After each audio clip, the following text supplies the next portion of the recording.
Halo Sobat Liga 1, sekarang saya berada di Stadion GBLA yang berada di Bandung. Saya akan bertemu dengan figur yang selama ini punya andil besar di balik kebugaran stamina para pemain Persib Bandung. Beliau master tim yang kurang lebih 20 tahun menangani kebugaran para pemain. Seperti apa suka dukanya, seperti apa kisah-kisah menariknya, ikut terus. Ya, Sobat Liga 1, sekarang saya dengan Pak Abi. Tadi saya mencoba di awal menjelaskan bahwa Pak Abi ini salah satu figur yang unik di BRI Liga 1 2024-2025. Karena sebenarnya beliau sudah bergelut sebagai fisioterapis di klub kasta tertinggi selama kurang lebih 20 tahun. Waktu yang lama. Nah, Pak Abi, konkretnya itu 20 tahun atau justru malah lebih? Kalau dihitung itu ya sekitar 20 tahun. Saya pertama terjun di sepak bola menjadi master ini dari tahun 2002 kelompok umur. Ya. Itu di angkatan Dias Angga, Agung Pribadi, yang main-mainnya itu dulu ya. Dias Angga, Agung Pribadi iya, itu ya? Iya, itu. Waduh. Waktu Piala Suratin ya. Sebagai master gitu kan dari Iya, awal. saya master dari awal. Kemudian 2005 awal saya dibawa ke tim Persib senior. Oke. Jadi mengawali dulu dari tim Persib usia muda. Iya. Setelah itu beranjak ke Tim senior, iya. Waktu ke senior itu awalnya dari era siapa aja loh? Itu di era seniornya Suwita Pata, Yaris Riyadi. Oke. Yang mainnya itu Hilton Morera. Hilton Morera, Pata ini iya. ya. Generasi 10 tahun yang lalu masih hafal ya? Iya. Yang sekarang udah main. Oke. Iya, gawangnya itu dari Jenry Pitoy, Markus yang di Persib dulu itu. Yang zaman-zamannya itu. Sampai 2005 akhir lah ya, kompetisi selesai. Saya setelah itu sempat ke timnas juga kan ya? Iya, oh iya. Setelah itu, sekitar 2005 akhir selesai kompetisi Liga, saya langsung diajakin ke timnas. Saya berangkat di timnas. Jadi mengawali benar-benar dari tim Persib usia muda begitu kan? Kemudian tim senior, setelah itu dipercaya untuk ke timnas gitu kan? Timnas, alhamdulillah. Timnas waktu itu siapa aja? Eranya siapa aja kan? Waktu itu zamannya BP, Karis Yulianto, Maman, Ismet, yang mainnya itu Ricardo Salampesi. Berarti kipernya 3 bukan. Kipernya 3 itu Jenry Pitoy, Markus Harrison sama Ferry. Ferry. Piala AFC ya 2007. Iya. Di Asia 2007. Ya. Kebetulan ketika melakukan TC dan persiapan, saya melihat langsung nih bagaimana dengan banyak suka dukanya.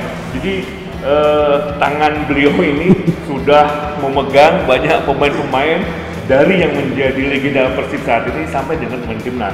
Nah, Pagi, ini kan unik ya, artinya unik, pasti agak berbeda ya bagaimana menangani pemain di era bergelima dengan sekarang gitu kan. Karena sekarang kan lebih banyak pendekatan sport science segala macam. Iya, ada nggak perbedaan spesifiknya dulu?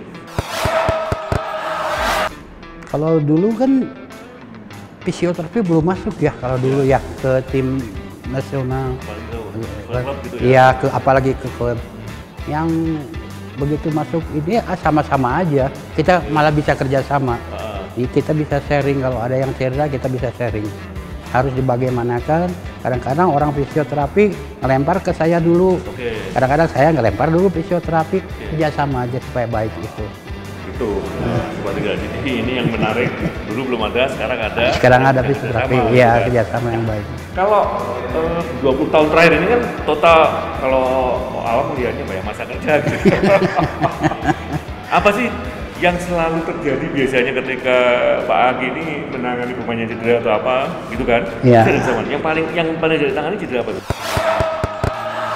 Yang paling cedera, yang paling banyak itu hanya ankle aja, sama benturan-benturan aja, nggak ada yang patah. Nangani yang patah cuman satu kali ada yang patah, waktu itu Haryono di Gresik, ya jatuh patah di sininya, patah di sini Haryono. Tapi langsung saya komunikasi dokter, itu belum ada fisioterapi juga. Saya komunikasi dokter, dok ini. Dan saya nggak bisa bilang langsung ke pasiennya, kamu patah ini, nanti shock. Nggak boleh, nggak boleh itu. Kita harus bilang ke dokter, nanti dokter yang akan memutuskan ini harus bagaimana, harus ke rumah sakit. Jadi jangan bicara dari master bahwa ini patah gitu. Nanti shock, nanti dikiranya kok so tahu master menentukan harus yang lebih tinggi ya, harus yang lebih tinggi itu. Nah, kalau melihat dari fungsi master selama ini, berarti sekarang lu pagi tiap hari pasti megang pemain ya? Tiap hari pegang pemain. Baik yang proses penyembuhan, mau latihan, mau main itu H-2 itu kita sudah garap semua. H-2. Semua pemain ya? Iya, hampir semua pemain. Kadang-kadang pemain itu ada yang kebiasaannya H-2, H-1 itu digarap semua, dilemaskan biar dia seger. Itu. Semua pemain loh, berarti kebayang. Rata-rata sehari berarti harus megang berapa pemain? Ya, ada 4-5 orang per harinya. Lumayan lah. Sekali 45 menit. 45 menit ya? Itu instruksi hasil pelajaran saya sekolah master itu maksimal 45 menit, jangan lebih dari 45 menit. Kalau lebih risikonya? Risikonya lemas sekali. Kalau kurang? Kalau kurang, ya kurang enak. Lari atau apa itu. Jadi dalam satu musim itu apa ya? Mainan karakternya seperti ini. Ya, betul. Main B harus dipijat selama ini. Ya. Ini yang rentan cedera, ini yang sudah sehat. Betul, ya itu. Malah ada yang lucu kayak Bos Firman Utina itu. Oh ya, waktu hari H ya. Hari H-nya malah dia mau dimasasnya. Itu lebih unik lagi. Ya. Sebelum pertandingan baru dimasas. Iya, sebelum pertandingan itu. Itu kadang-kadang pagi-pagi ya, udah stretching, udah apa, masas gitu. Nanti sorenya main atau malamnya main, ya pagi-pagi selesai. Banyak nggak yang setelah main minta masas itu? Kalau udah selesai main, kita ada disediain sekarang, modern sekarang, ada direndam di es dulu. Nah kalau setelah rendam di es, ada yang minta dimasas, ada yang tidak. Itu gimana? Bab kita kebutuhan mereka sendiri sih. Jadi dia yang minta, bukan saya yang harus menentukan. Jadi si pemain itu minta saya masas. Jadi kita nggak bisa paksa, masas dulu, nggak bisa. 20 tahun jalan ini, tantangan paling beratnya mana? Di liga ini ya, kalau tur-tur keluar itu kerasa sekali. Apalagi kayak kemarin main Persija itu udah pasti, Persib Arema udah pasti. Itu selalu pakai Barakuda ya. Kita selalu. Maksud saya ketika harus berkaitan dengan master pemain gitu kan, itu ada nggak perbedaan mencolok dulu sekarang? Mungkin dari habit pemain, bagaimana menangani pemain, atau masih sama? Nggak ada, sama aja. Alhamdulillah selama saya berkecimpung di sepak bola belum pernah macam-macam pemain. Baik sekali. 20 tahun. Apalagi bosan loh? Ya kalau bosan ya bosan, tapi kebutuhan yang lain lagi ceritanya. Tapi memang selama ini passionnya Pak Aki memang persib banget ya. Jadi alhamdulillah. Apa yang terjadi dengan tim, merasa bertanggung jawab dan selalu mengikuti gitu kan? Betul, selalu saya ikuti. Di Persib di mana-mana juga gitu. Kalau mikir karena kebetulan saya orang Bandung, saya dipakai di Bandung. Itu rezeki saya. Jadi saya bisa pulang pergi ke rumah gitu. Kalau kayak dulu saya di timnas 2 bulan 3 bulan nggak pulang ke rumah. Beda karakter banget ya. 2 bulan 3 bulan nggak pulang ke rumah. Jadi kalau melihat selama ini, jadi semua pemain terkenal yang dimiliki, alhamdulillah. Baik itu yang dari lokal atau yang pemain asing pun, semua sudah pernah dipegang ya. Iya. Pernah nggak selama 20 tahun ini yang sedikit agak sulit dalam tanda petik, permintaannya macam-macam gitu, ada nggak pemain?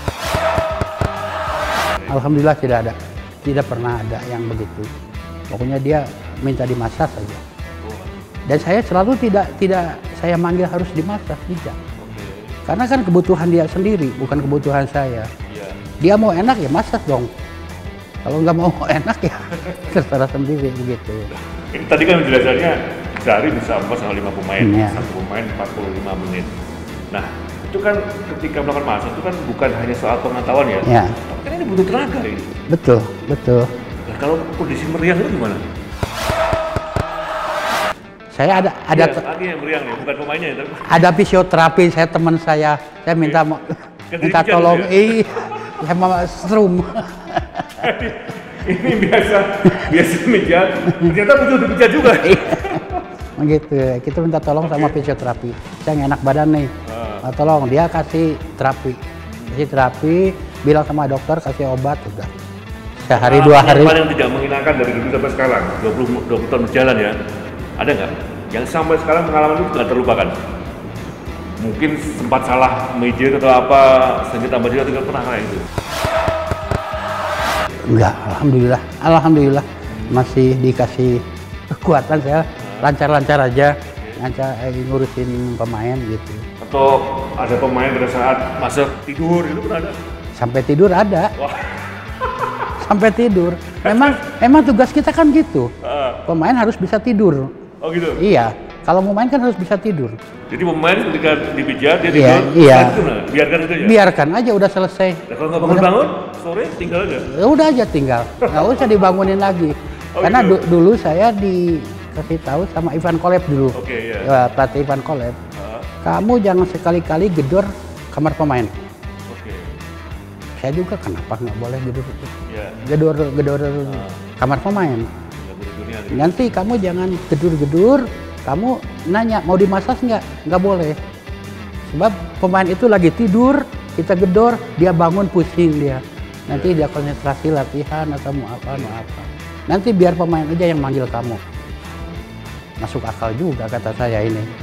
Cerita begitu. Dia harus menunggu apapun karena tuannya adalah pemain. Iya. Ya? Jadi bagaimana kebugaran pemain, konsentrasi pemain, bahkan fokusnya harus terjaga dari sisi situ ya. Betul. Berarti sama ini ketika melakukan massage itu tidak harus di ruang seperti ini ya? Bisa aja ke kamar pemain? Bisa di ke kamar pemain. Kalau kayak dulu timnas kan di kamar pemain Iya. masing-masing.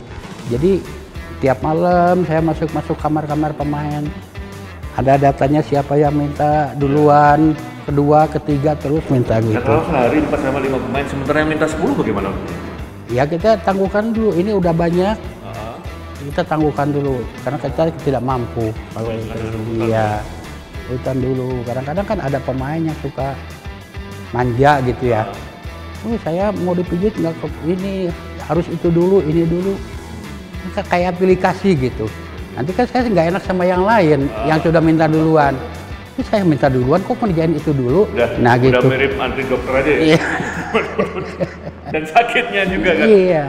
Nah ini kan menarik, jadi kan ketika menangani satu pemain itu kan, jadi kan ini yang dibutuhkan bagaimana tenaga yang diperlukan, ini kan terus analisanya gitu kan. Itu yang paling sulit ketika menganalisa kondisi pemain dari sisi apa ya?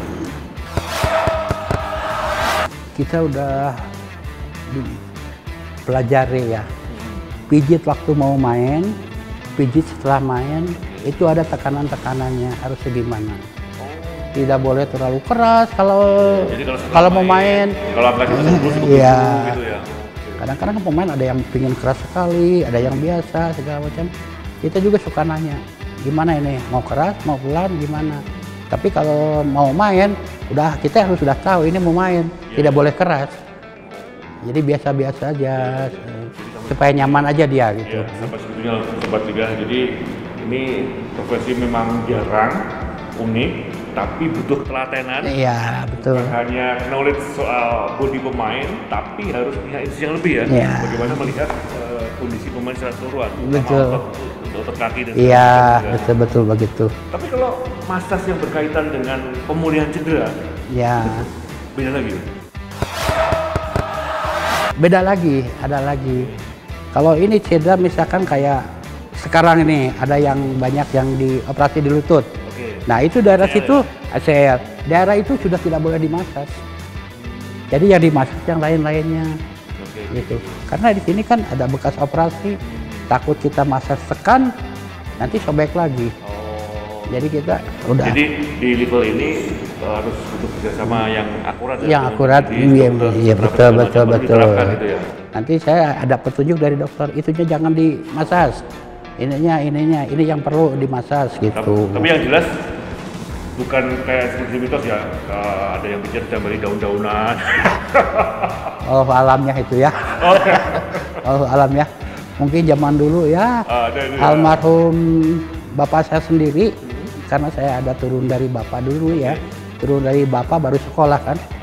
Turun dari bapak cuma dirudahin aja udah sembuh. Main lagi. Karena saya sebelum jadi masas pemain bola juga, main bola juga di klub di Bandung sini. Gitu. Jadi udah tahu rasanya ya kalau cedera seperti iya, apa. kalau cedera itu seperti apa udah saya tahu. Saya tahu yang lutut, yang ankle, yang apa saya udah tahu benturannya gimana, kena tenang di mana, kena injak sepatu di mana. Di sini ada saya kena injak tuh. Ini sepatu ini masuk. Saya udah tahu. Jadi overall lah. Jadi ini karena sudah berkecimpung sangat lama sekali, paham, apalagi pernah cedera gitu kan. Sebagai pelaku, tapi juga tahu bagaimana harus mengobatinya. Iya itu. Yang rencana kalau melihat sekarang usia berapa Pak? Baru 67. Baru 67 seperti ini ya?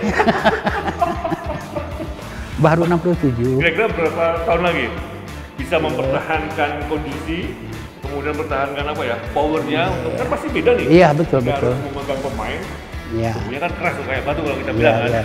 Ini kan beda dengan masyarakat awam. Kira-kira kalau kerjasamanya masih buat berapa tahun lagi? Aduh, ini tidak bisa ya. Saya tidak bisa main. Karena macam-macam sih. Kayak almarhum Om Beni Dolo. Itu maunya keras, kita hantam keras. Kalau masas. Kalau slow-slow nggak enak. Terkait jaga kondisi sendiri, pagi nih. Usia 67, artinya kan ketika menjatuh butuh power yang besar kan. Mempertahankan kondisi power itu seperti apa? Istirahat yang bagus, vitamin jangan lupa, itu aja. Yang jelas vitaminnya aja. Itu. Iya. Kebetulan kan di Persib sekarang udah punya ini. Ya kita sedikit-sedikit buat jaga. Ya belajar aja gitu. Peduli banget dengan masalah otot ya, karena ini menjadi satu faktor menentukan bagian dari servis kepada tim dan juga pemain gitu ya. Pagi. Terakhir, apa yang dirasakan selama ini ketika menjadi figur yang sangat menentukan di balik kesuksesan tim Persib saat ini? Ini kan banyak yang tidak melihat. Aku perannya besar. Ya itu biarlah kita nggak kelihatan, tapi kita punya merasa bangga sendiri. Apalagi ini daerah kita sendiri. Kemudian tetangga-tetangga di rumah juga. Wah itu di Persib kerjanya, Itu ada suatu kebanggaan buat keluarga saya, buat anak saya. Iya betul. Makanya kalau Persib kalah, istri saya nggak pernah keluar rumah. Banyak yang nanya, kenapa kalah? Itu. Jadi ada kalanya dipuji, tapi juga ada kalanya dicaci maki ya? Iya betul. Kalau Persib kalah, istri saya nggak bisa keluar rumah gitu aja. Jadi kalau ke warung nyuruh anak aja beli ini. Istri saya nggak mau keluar. Sampai segitunya. Sebab tetangga pada nanya, Persib kalah. Itu gitu. Oke, Pagi, terima kasih obrolan santainya. Jadi teman-teman, selama ini mungkin tidak banyak yang melihat dan tidak banyak yang tahu Pagi seperti apa. Ternyata beliau menunjukkan totalitas dan loyalitas yang luar biasa bagi Persib Bandung dengan tangannya yang kekar ini. Meskipun beliau sudah berumur 60 tahun, ternyata dia termasuk behind the scene yang sangat menentukan di balik kebukaran pilar-pilar yang dimiliki oleh Persib Bandung sama ini. Sukses selalu. Pagi, terima kasih. Alhamdulillah. Amin. Ketika kita bertemu selalu ngobrol banyak tentang Indonesia. Amin. Jangan lupa utangnya setelah ini ganti saya dipijat ya. Siap. Oke, terima kasih. Sampai ketemu Sobat Liga. Kita bertemu lagi di tema berikutnya.